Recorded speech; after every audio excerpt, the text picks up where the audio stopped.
pemberantasan korupsi. Saya mendukung undang-undang perampasan aset. Saya mendukung. Enak aja, udah nyolong, nggak mau kembalikan aset, gue tarik aja deh itu. Setuju? Bagaimana kita teruskan? Kita teruskan perlawanan terhadap koruptor. Nanti lu dikasih duit, lu demo untuk koruptor. Hah? Benar ya? Awas lo.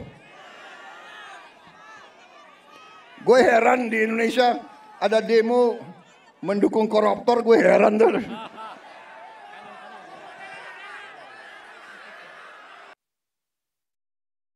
Presiden Prabowo Subianto juga menegaskan dirinya tidak gentar dan siap mati untuk bangsa dan rakyat Indonesia. Prabowo juga memperingatkan orang-orang yang berada di lembaga pemerintah agar menghentikan korupsi.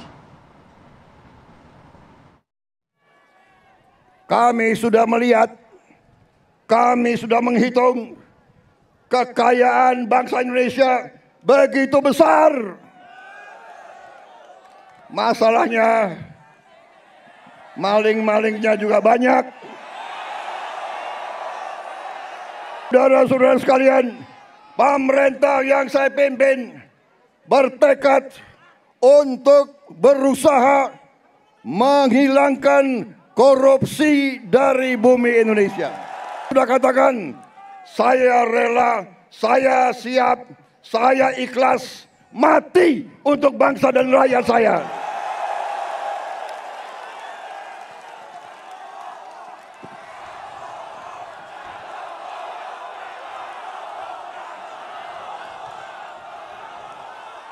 Saya sudah sampaikan, hai kalian-kalian yang di dalam lembaga-lembaga pemerintah, kalian digaji oleh rakyat. Saya katakan, hentikan korupsimu. Hentikan kalian mencuri uang rakyat, hentikan.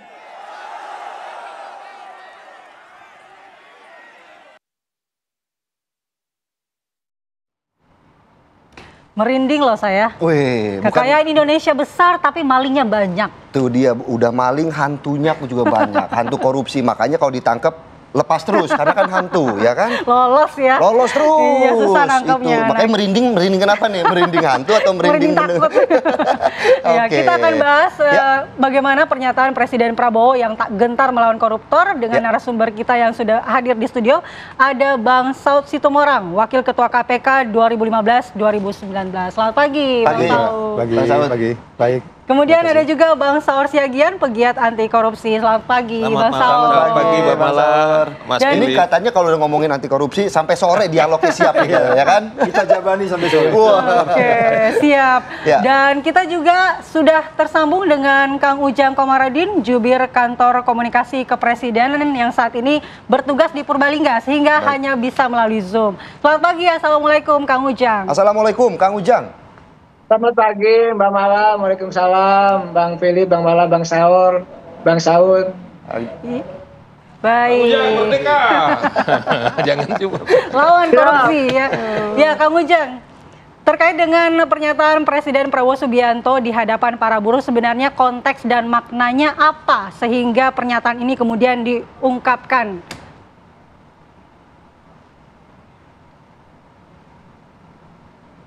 Ya, baik, kita akan hubungi lagi. Sangat konsisten. Ya, halo. Silakan, sangat jelas. Kang Ujang. Jelas ya. tidak? Ya, sudah Kang Ujang, silakan. Ya, Pak Prabowo sangat konsisten ya, dari mulai kampanye, lalu juga program-programnya, termasuk pidato-pidatonya, itu selaras dan sejalan dengan keinginan Indonesia untuk bersih dari korupsi. Oleh karena itu, apa yang disampaikan oleh Bapak Prabowo kemarin di Hari Buruh Internasional 1 Mei 2025 adalah membangun optimisme, membangun konsistensi, membangun keyakinan bahwa Pak Prabowo serius untuk menyelesaikan soal pemberantasan korupsi di Indonesia. Yang kita sama-sama tahu bahwa masalahnya besar, masalahnya banyak, dan kita juga tahu bahwa Indonesia memang darurat korupsi. Oleh karena itu perlu tindakan yang tegas, yang terukur, yang komprehensif, yang kuat dari seorang pemimpin, yaitu Bapak Prabowo. Dan Bapak Presiden sudah mengatakan siap mati untuk memberantas korupsi. Dan ini sesuatu yang melegakan bagi kita semua, bahwa tidak ada bangsa yang maju di dunia ini yang korupsinya banyak. Tidak ada bangsa besar yang hebat di dunia ini yang negaranya korup. Oleh karena itu, titik awal dari pernyataan Bapak Presiden ingin meyakinkan kepada seluruh rakyat Indonesia bahwa beliau konsisten, bahwa beliau serius, bahwa beliau siap mati untuk memberantas korupsi. Baik, Kang Ujang, kalau kita lihat seberapa serius bahwa RUU perampasan aset ini di era kepemimpinan Pak Presiden Prabowo Subianto akan betul-betul diterapkan, dibuat begitu ya? Pak Presiden sudah langsung merespon ya, keinginan publik, keinginan seluruh rakyat Indonesia yang secara real, secara nyata ingin korupsi itu diberantas. Maka salah satu jalannya, salah satu pintunya adalah undang-undang perampasan aset tersebut. Yang kita tahu, sama-sama tahu, di masa-masa yang lalu sulit untuk bisa dieksekusi. Dulu di zaman Gus Dur itu ada wacana untuk rancangan undang-undang pembuktian terbalik. Dan itu juga akan menyasar kepada koruptor. Dan akhirnya tidak jadi, tidak bisa dieksekusi. Dan kami yakin dengan kepemimpinan yang tegas dari Bapak Presiden, bahwa rancangan undang-undang perampasan aset itu insya Allah bisa dieksekusi ke depan. Dan itu memang sudah menjadi komitmen Bapak Presiden. Baik, terima kasih Kang Ujang. Saya mau ke Bang Saud. Bang Saud, sebagai pimpinan KPK terdahulu, bagaimana Anda melihat urgensi RUU perampasan aset ini segera disahkan, apalagi sudah ada dorongan dari Presiden Prabowo? Ya, yang menarik kan sebenarnya ketika piagam PBB anti korupsi itu kita tanda tangani, kita tuh segera tahun 2003, lu bayangin Mbak, tahun 2003 tuh itu hampir 22 tahun kan? Betul. Itu 2003 itu konsepnya udah ada gitu. Karena begitu piagam PBB mengatakan bahwa harus ada yang disebutnya non conviction based asset forfeiture itu, bahwa menyita aset tanpa harus diadili lebih dulu, itu mainstreamnya udah ada. Di Amerika ada orang speeding di jalan tol, itu kan nggak diperkenankan, dilarang. Di dalamnya itu ada uang, nggak jelas dari mana uangnya, itu diambil uangnya tanpa diadili dulu di jalan speeding di jalan tol. Ini kita bisa speeding di jalan tol, apalagi bicara korupsi yang merusak. Apa yang bisa kita ambil dari Pak Prabowo menyatakan di depan buruh? Korupsi itu menderitakan buruh. Dia bayangkan pertama kali lihat ribuan orang, ini rakyat gue ini sebenarnya menderita karena korupsi. Keluarlah ide itu gitu. Apa yang terjadi di Republik kita ini kan semuanya korupsi penyebabnya. Lu cari aja di mana aja. Mulai dari hutan sampai di kota, ya enggak? Itu semuanya perilaku korup. Kemudian bagaimana kita menyita sesimpel kita menyita orang speeding di jalan tol, dia tidak bisa mempertanggungjawabkan uangnya, diambil oleh negara. Kalau memang itu simpel, apa yang kemudian merintangi bahwa konsepnya udah ada dari 22 tahun yang lalu? Apa yang kemudian menjadi masalah bahwa RUU ini tidak bisa dijalankan ataupun diterapkan? Itulah yang disebutnya political will. Prabowo yang sejak janji hari pertama dia diumumkan di KPU, saya akan hapus korupsi, itu masih konsisten dia sampaikan sampai hari ini. Dan itu kita harus apresiasi. Beberapa orang mengatakan bagaimana tindak lanjutnya. Memang harus ada diperbaikinya. Perangkat hukumnya, undang-undang tidak pidana korupsinya. Bahkan saya mengatakan kalau dengan segala hormat Pak Prabowo kembalikan undang-undang KPK, termasuk bila perlu bikin perpu, kembalikan KPK independen. Karena nanti begini, kalau di konsep di undang-undangnya itu ada yang disebutnya paling minim, nominalnya itu 100 juta. Orang bilang, kok yang dicita 100 juta, yang triliun gimana? Enggak, minimal dari 100 juta bisa diambil sampai triliunan tentunya. Nanti kan itu akan bicara instansi-instansi lain. Siapa yang menyita, kita akan bicara stolen asset recovery-nya, artinya Kementerian Keuangan dan seterusnya. Ini kan banyak yang harus menyiapkan diri. Ya saya katakan tadi kembali lagi, kalau presiden bicara seperti itu, semua orang itu harus bisa menjabarkan sesuai dengan fungsinya. DPR lu jalanin fungsi lu. Menteri Keuangan siapin kalau kamu nyeta, hakim-hakim, penyidik-penyidik, KPK, kita akan masuk kepada satu undang-undang baru yang disebut sebagai non-conviction based asset forfeiture, tanpa diadili ambil. Sesimpel itu. Nah, itu kita kan harus siap semuanya. Ya, saya nggak tahu nih yang bisa menjabarkan pidato kemarin, jangan-jangan cuma sahur aja. Bang Saur. Langsung Bang Saur ditunjuk tuh, langsung coba tanggapannya. Mbak Kumala dan juga Mas Philip, bukan saja Kumala tadi katanya sampai merinding, tapi ternyata keluarga saya ketika menonton atau mendengar pidato presiden itu, sampai saya 4 kali putar-putar. Terus terang saya bilang, saya hormat kepada presiden ini. Menurut saya dia objektif. Dia bilang sama masyarakat bahwa karena faktor koruptor inilah kemudian kita tidak bisa maju. Tapi dia sangat tegas. Dia bilang, hey, kepada para pejabat-pejabat, dia bilang, juga banyak maling. Mulai sekarang, hentikan. Hentikan. 3 kali Pak Saud. Artinya dia bilang, saya lahir di Betawi, saya tahu siapa yang main, katanya. Saya tahu siapa yang main. Kelihatannya presiden memberi pesan sangat serius. Coba bayangkan di terakhirnya, ya saya nggak tahu, mungkin ada hubungan emosional dengan para buruh Pak Saud. Memang 4 kali saya bertarung, katanya, baru saya menang, atau 5 kali saya bertarung. Artinya adalah apa?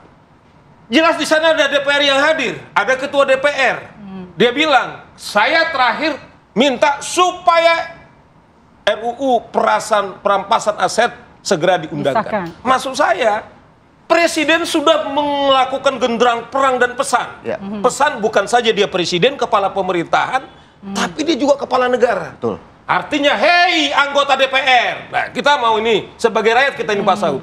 Hei anggota DPR, kepala negara kita, presiden kita minta supaya RUU perampasan aset kemudian segera diundangkan. Artinya, Mas Philip dan Mbak Kumala, kalau kawan-kawan DPR ini, wakil kami ini tidak mau, berarti mereka yang melindungi. Ada tanda tanya. Ada tanda tanya. Tanda kutip kan begitu. Ada tanda tanya. Harusnya tidak ada yang merintangi lagi. Mestinya mereka yang menyambut. Rakyat ini senang ini.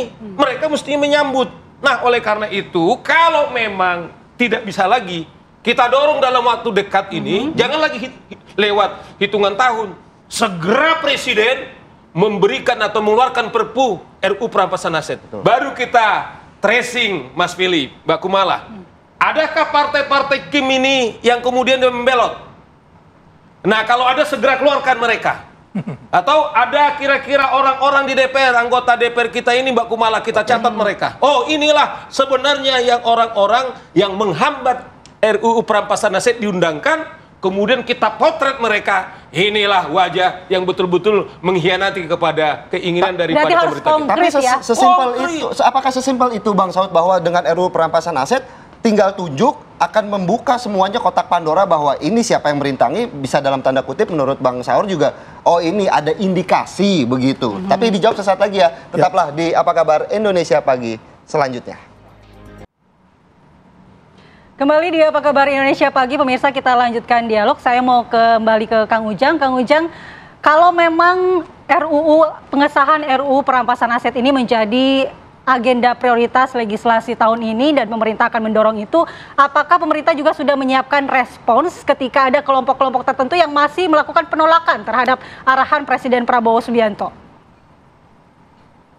Ya, tentu semuanya harus diajak dialog ya, diajak berdiskusi. Karena ini penting bagi Indonesia, penting bagi rakyat Indonesia. Oleh karena itu, semuanya harus berjalan dengan smooth dan dipastikan bahwa apa yang menjadi janji dan komitmen Bapak Presiden itu bisa direalisasikan. Kami sering membahas rancangan undang-undang tersebut, tetapi memang ada usaha-usaha, ada upaya-upaya agar undang-undang tersebut dibelokkan dan tidak direalisasikan. Jadi ada keinginan itu. Kami bahkan diskusi di banyak tempat, ada yang ingin mengkerdilkan pasal-pasalnya. Jadi pasal-pasalnya itu ya ingin isinya itu ya kamuflase gitu, tidak ada perampasan aset dan lain sebagainya. Itu sudah mulai. Bahkan sudah ada upaya juga yang besar, yang masif untuk bahwa undang-undang perampasan aset tidak dieksekusi. Oleh karena itu ini menjadi komitmen Bapak Presiden, komitmen kita bersama, Bang Saud, Bang Saur, gitu, Mbak Mala, Bang Philip, dan seluruh rakyat Indonesia kita kawal bersama. Kita harus bekerja bersama. Tidak mungkin pemerintah bekerja dengan sendirian. Butuh dukungan dari seluruh komponen bangsa. Oleh karena itu, dengan step pidato Bapak Presiden yang luar biasa tersebut, oleh karena itu kami yakin apa yang menjadi cita-cita Bapak Presiden untuk memberantas korupsi itu betul-betul direalisasikan. Salah satu pintu masuknya adalah dengan membahas dan mengesahkan rancangan undang-undang perampasan aset tersebut. Baik. Kita ke Bang Saud. Bang Saud, kalau kata Kang Ujang, memang masih ada loh pihak-pihak yang mau mengkerdilkan isi dari pasal-pasal RUU ini. Nah, kalau dari Bang Saud sendiri melihatnya seperti apa? Adakah klausul-klausul yang memang harus hati-hati nih dikawal di RUU perampasan aset ini? Iya, jadi yang paling penting gini deh. Naskah akademiknya itu udah selesai dari sejak 2003, ya kan? Tertunda berapa tahun. Demikian juga pasal-pasalnya. Memang di tataran akademik orang ribut soal common law, civil law. Aduh, hari ini bicara civil law, common law gitu ya. Apa ya itu kan? yang membedakan prinsip hukum kita gitu loh. Okay. Ya itu kan apa yang bertentangan dengan prinsip itu? Itu sebenarnya konflik of interest, lebih kepada gitu. Makanya saya bilang Pak Prabowo katakan, gua mau ya akhir Juni ini selesai. Jadi itu. Tinggal bikin time frame. Nanti kelihatan siapa yang ngaco. Gua mau akhir Juni atau akhir bulan ini bila perlu. Konsepnya udah selesai. Gak usah berkutat lagi dengan konsep tapi pengesahannya. Kita nggak bicara konsep lagi. Udah ada semua naskah akademik udah beres, pasal-pasalnya apa. Kalau mau filosofi berdebat silakan kita panggil lagi sebentar. Karena naskah akademik udah selesai itu berarti di tataran perguruan tinggi udah selesai. Tinggal political will-nya. Sekarang political will-nya jelas. Presiden message-nya secepatnya. Nih rakyat gua menderita karena korupsi semua nih. Jelas dong. Iya kan? Coba aja PHK itu kan karena kaitan daya saing. Daya saing itu karena suap. Iya nggak? Indeks persepsi korupsi kita 37. 37 itu kan itu daya saing. Terus perizinan. Semua itu kan susah gitu ya kan. Terus kemudian pajak. Ya kan, rakyatnya ditekan, ya kan, juga demikian usahawannya. Jadi artinya pesannya udah jelas, ini semua karena korupsi, dan korupsi harus dikembalikan yang diambil itu, kemudian dikembalikan ke negara. Jadi sesederhana kita bikin time frame, nanti kelihatan siapa yang ngaco. Ya kan, saya mau akhir Juni ini ya. Ya, itu sudah dibuktikan kok waktu undang-undang yang terkait dengan BUMN. Dikasih waktu selesai dalam tempo depan. Apakah juga termasuk poin pembuktian terbalik dalam draft tersebut? Iya, nah itu pasal-pasal yang sebenarnya itu sudah selesai yang gitu. Itu bisa dibenarkan juga dengan undang-undang pencucian uang dan seterusnya. Dan ini kan undang-undang lain yang harus menyempurnakan, ini harus menyesuaikan diri. Tapi sebenarnya nggak selalu sulit. Karena kalau kita kembali kepada prinsip-prinsip yang sudah diterapkan di negara. Dan ini negara-negara yang ini udah banyak menerapkan ini. Cuman kita yang menandatangani piagam PBB anti korupsi sebagai negara pihak, ini nggak jalan-jalan. Itu ada kaitannya dengan indeks persepsi korupsi juga gitu loh. Bahwa kita cuman hanya berbicara tapi nggak mengimplementasinya. Tapi itu Bang agak Saud, sulit. pada saat kepemimpinan Bang Saud dulu, seperti apa sih kurang efektifnya aturan dalam hal perampasan aset kalau tidak diubah dengan RUU saat ini? Yang kesulitannya kan selalu dia harus ada putusan dulu. Harus dihitung dulu oleh BPK. Itu Undang-Undang 31/99 itu isinya kayak begitu. Sehingga kemudian cara ngitungnya, kemudian dia nuntut lagi orang yang meninggal. Ini nggak ada urusan orang meninggal. Koruptor meninggal ambil. Itu kadang-kadang kan karena meninggal nggak diadili itu. Nggak bisa, nggak ada alasan lagi kayak begitu-begitu. Jadi kalau meninggal gimana? Udah ngambil, nggak bisa diadili. Nggak ada urusan kayak begitu sekarang. Kita yakin bahwa itu hasil korupsi. Dan keyakinan penyidik penuntut itu gampang kok ngelihat orang itu koruptor atau enggak. Jadi inilah makanya kenapa mainstreamnya secara internasional PBB mengisyaratkan dalam satu pasalnya di piagam PBB itu mengatakan, nih gunakan NCBAF ini. Ya, non-compensation based asset forfeiture. Jadi kamu ambil tanpa proses pengadilan. Iya kan? Itu sesuatu yang harus kita kirimkan pesan itu. Negara-negara lain sudah menjalankan itu gitu. Tapi memang nanti ini yang kita harapkan tidak ada yang disebut sebagai konflik of interest. Nah ini tantangan lagi. Karena ini ketika ini kemudian kita tetapkan menjadi sebuah, ini negara luar akan melihat, Indonesia udah confidence. Benar-benar serius untuk kita udah harus korupsi. Masuk pasar mall, kita harus masuk ke Indonesia nih. Di sana udah yakin kok kita nggak ada yang akan berpengaruh terhadap pemberantasan korupsi gitu. Bang Saur, sebenarnya gampang, tapi ruwet perlawanannya. Gimana tuh? Karena memang itu yang dibilang Pak Saud tadi, berarti korban daripada andekan RUU perampasan aset ini diundangkan, barangkali selama ini adalah yang tadi Pak Presiden bilang, di sekitar daripada yang pejabat, kemudian anggota DPR atau parlemen, sehingga kemudian itu jadi sulit. Seperti dibilang Pak Saud. Katakanlah RUU TNI kemarin itu Pak Saud, cuma 2 minggu selesai. Iya toh, dulu waktu revisi undang-undang KPK itu hanya 10 hari selesai. Bayangkan itu undang-undang KPK, apalagi ini bulan tahun 2003 sudah ada. Berarti kan kita benchmarkingnya kan sudah ada negara-negara yang tadi meratifikasi yang Pak Saud bilang. Artinya adalah pasti tidak jauh dengan apa yang telah diberlakukan di negara-negara yang telah menjadi anggota PBB yang anti korupsi itu, Mas Philip. Nah, oleh karena itu menurut saya problemnya adalah political will dari pemerintah sudah jelas, karena saya kira ini kesekian puluh kali lah saya katakan Presiden. Di setiap ada momentum, dia bicara itu dengan greget. Coba bayangkan dibuka ausnya dilempar. Minta maaf aja. Itu adalah sebagai minta maaf dipilih. Sebagai presiden itu sudah menghilangkan tahtanya sebagai presiden. Ya maksud saya adalah yang dia nggak lagi memikirkan dia presiden. Gitu, iya, dia nggak lagi udah take care minta maaf, padahal presiden kan sudah gemuk begitu. Dia keluarkan karena gregetnya, dia tidak lagi memikirkan wibawanya presiden, kecuali korupsi ini bisa bersih. Negara ini saya pengen jadi bapaknya kaum buruh, saya mau bapaknya kaum petani, saya mau bapaknya kaum nelayan, adalah representasi yang tidak menikmati adalah keuntungan negara sesuai perintah daripada konstitusi. Pak Presiden ngutip Pak Saud, dia bilang, saya sudah belajar, konstitusi mengatakan semua kekayaan alam kemudian yang ada di dalamnya dikuasai negara untuk kesejahteraan masyarakat. Jadi dikuasai negara, dikelola oleh negara. Dan kalau sampai ada orang kemudian meraih sebanyak mungkin, saya sudah ketemu dengan pimpinan Mahkamah Agung. Saya sudah tahu. Artinya presiden tidak lagi ini main-main, sangat serius bagaimana supaya aset-aset kekayaan kita ini tidak hanya di tangan-tangan para koruptor, tapi bisa diambil untuk kesejahteraan buruh. Karena dia buat juga satu dewan bagaimana mesejahterakan buruh, bahkan yang menggetik kita, dia berjanji mungkin outsourcing akan ditata ulang. Coba bayangkan di mana sebelumnya political will sebelumnya adalah tidak berpihak kepada orang-orang kecil, tetapi dia betul-betul berpihak. Lihat kemarin itu, begitu ada utang-utang UKM, dia hapus. Ya kan, kemudian tukang ojek. Presiden secara serius itu, terlepas memang katakanlah kemampuan untuk memberikan THR kepada para tukang ojek.